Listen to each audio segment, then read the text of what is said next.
Speaker, sir, on behalf of my party, the All India Trinamool Congress, I rise to speak on the additional demand for grants 22-23. I begin by quoting the author Jonathan Swift. As the vilest writer has his readers, so the greatest liar has his believers. And it often happens that if a lie be believed for only 1 hour, it has done its work. Falsehood flies and truth comes limping after it. This government has us believe every February that this country's economy is going great guns. We are the fastest growing, most efficient global player. Everyone is getting employment. We're getting gas cylinders. We're getting electricity. We're getting pakka houses. This falsehood flies for about 8 to 10 months, and then the truth comes limping after it. And now we are in December, and the government says it needs another 3.26 lakh crores of additional funds over and above the budget estimate. The government and the ruling party coined the term Pappu. You use it to denigrate, to signify extreme incompetence. Let me use the next few minutes to point out what the data, the statistics tell us as to who the actual Pappu really is. NSO numbers were out yesterday. Industrial output has shrunk by 4% in October to a 26-month low.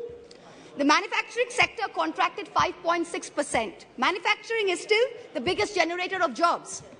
17 of the industry sectors that make up the index of industrial production have recorded negative growth rates. Forex reserves have fallen by $72 billion in under a year.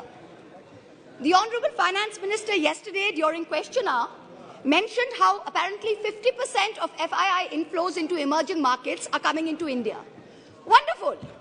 But her colleague, the Minister of State for External Affairs, just last Friday, in response to a question in this very House, stated that almost 2 lakh people, 1,83,741 people, renounced their Indian citizenship in the first 10 months of 2022. This exodus in 2022 takes the total number of Indians renouncing Indian citizenship under this government in the past 9 years since 2014 to over 12.5 lakh people. This year has already seen more people giving up Indian citizenship than any single given year.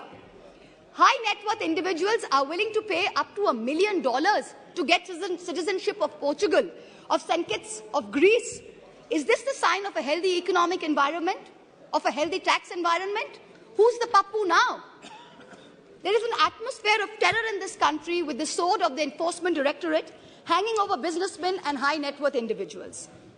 The ruling party buys lawmakers for hundreds of crores, and yet members of the opposition represent 95% of lawmakers under investigation by the Enforcement Directorate. But forget politicians. They're tough. They can fend for themselves.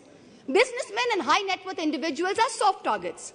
In the monsoon session, in response to a query from my honourable colleague from the JDU, Mr. Rajiv Ranjan Singh, the Finance Ministry informed this House that in the past 17 years, the ED has opened 5,422 investigations under the PMLA, but has convicted only 23 people. That is a conviction rate of a pathetic 0.5%. Since 2011, the ED has launched 1,600 investigations, 1,800 raids, and convicted only 10 people. In the supplementary demand for grants, I see that the government is asking for an additional 2,900 crores to buy land and ready-built accommodation, office accommodation for the Enforcement Directorate. The taxpayers, you and I, are paying for the ED's operations, for their prosecutions, for their investigations, for their foreign junkets. So do Parliament and public representatives have no right to ask this na khaunga, na khane dunga sarkar, who's presiding over the ED, why there is such a pathetic conviction rate of 0.5%? Is the ED's job only to harass people, or is it to actually track down and catch the perpetrators of financial crimes? What is this level of incompetence? Who's the Pappu now? Members of the ruling party continue to spread falsehoods about the benefits of demonetization ad nauseum, with no regard to the actual data. You have not achieved the goals of a cashless digital economy. You have not achieved the goals of phasing out fake currency, even after 6 years of your dhamaka announcement. Currency in circulation has doubled from 18 lakh crores in November 2016 to 32 lakh crores in November 22. Cash management company CMSs cash index for ATM hit an all-time high this Diwali. Cash is still king. Demonetization did not achieve any of the 3 targets. Who's the Pappu now? I've been reviewing the demand for additional grants, and there are various items in it that are shocking. From a total subsidy request of 1,09,000 crores in March, the Department of Fertilizers has asked for an equal amount in the supplementary request. Just urea alone is accounting for 86,000 crores.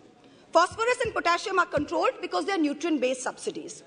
What is this government doing to stem the overuse of urea, which is killing the soil, killing productivity, and killing our health? What the soil needs is balanced use of fertilizers. Bengal has been promoting a balanced fertilizer blend of major fertilizers. And now we are suffering because the center is starving us of the most popular mix of NPK, which is the basal application for potato. During November 22, Bengal asked for a certain amount, and only 33% of our demand for balanced fertilizers was met by the center. Most of the urea-based subsidy is going to GAIL, because GAIL supplies the maximum gas to the fertilizer sector. When are we going to see the much-promised reform and competition in this natural gas sector? When are we going to see the promised transmission system operator, the unbundling of GAIL? Is the government hiding and protecting GAIL under the garb of providing urea subsidies to people? Nearly 2,000 crores supplementary demand is for large industry, whereas only 233 crores is for the MSME sector. But the MSME sector accounts for 90% of jobs in the industrial sector. These are very distorted priorities. About 45,000 crores demand is for Manrega and other rural employment schemes. This is far too little, far too late.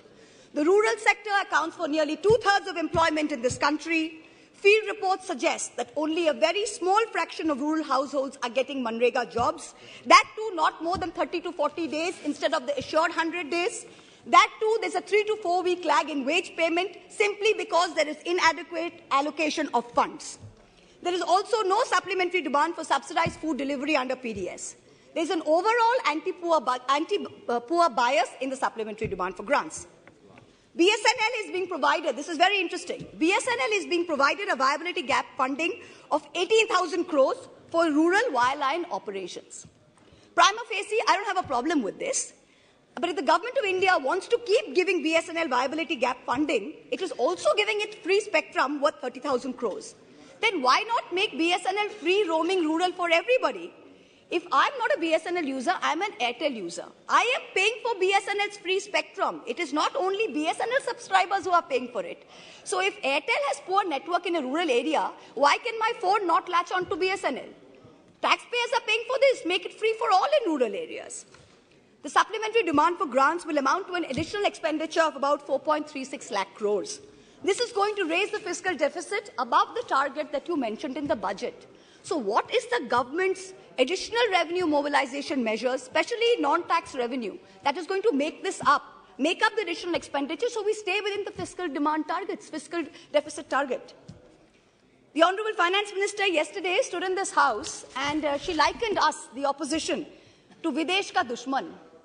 And she said, we have Jalan ka bhavna at India's growth. I stand here today to tell the Honorable Minister, wherever she may be, to tell this government, to tell this ruling party, that all of us here have given up our lives, our youth, our jibon, our jobon, as it were, to dedicate ourselves to the service of this great land, to the service of its people.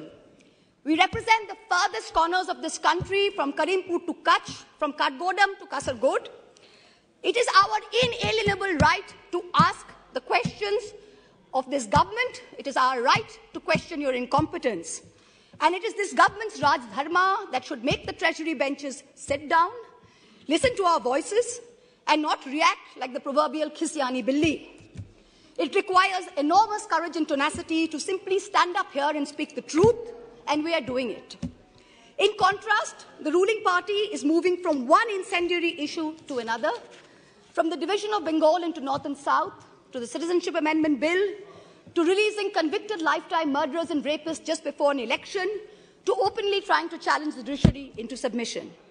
You somehow keep hoping that you will scare India into submission and you will keep winning power term after term. But it's not working. You just went to election in 3 states. With all your might, with all your resources, you won in only one. The president of the ruling party could not hold on to his own home state. Who's the Pappu now? A certain honourable MP from the Treasury benches, who's given to trespassing in high-security zones, who goads us all with equal measure of falsehood and fake bravado, yesterday took cheap pot shots at my state, the state of Bengal, with false claims of diversion of Manrega funds. To him I say this, sir, don't push your luck. I went to Mount Holyoke College. I worship Ma Kali. And I've been elected twice from a border constituency. In your lingo, I say to you, and this is not unparliamentary, don't take panga. A certain Jari Booty Baba says publicly he likes women in saris, shalwars, and also nothing at all.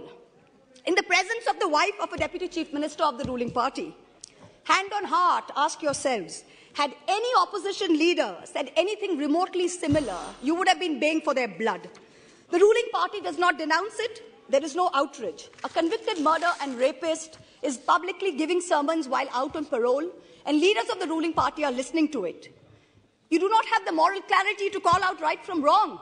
Who's the Pappu now? People tell me to keep quiet, to make peace in the name of soft Hindutva. I am Hindu, but I refuse to play soft anything. What this country needs is an elected government which plays hard morality, hard legality, and hard economics. No soft anything. I urge this government and the finance minister to take control of the economy. And I urge the people of India to take control over who they give the reins of this country to. सवाल ये नहीं है कि बस्तियां किसने जलाई. सवाल यही है कि पागल के हाथ में माचिस किसने दी. This is a question that India needs to answer. Thank you very much. Jai Hind.